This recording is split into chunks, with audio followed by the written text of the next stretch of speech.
अस्सलामुअलैकुम वरहमतुल्लाहि वबरकातुह। कोशिश कीजिए मंदरजा झील में हर एक को ब्रैकेट का इस्तेमाल करके लिखिए। 9 और 2 का हासिल जमा को 4 से ज़रब किया गया है। 9 जमा 2 ज़रब 4, 11 ज़रब 4 बराबर 44। उसी तरह से 18 और 6 के फर्क को 4 से तकसीम किया गया है। 18 नफी 6 तकसीम 4, हम इसको इस तरह से लिखेंगे 12, 18 में से 6 नफी करने पर 12 तकसीम 4 बराबर 3 चौक 12। तीसरा हिसाब दिया गया है 45 को 3 और 2 के हासिल जमा के 3 गुने से तकसीम किया गया है।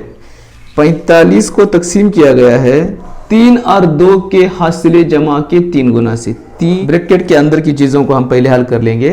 इसको हल करने का तरीका आपको देख लीजिए। यहाँ 45 तकसीम 3 जमा 2 5 ज़रब 3 बराबर है 45 तकसीम 5 तिया 15 बराबर है 15 तिया 45। आप गौर करेंगे कि हम इसको किस तरह से हल कर रहे हैं।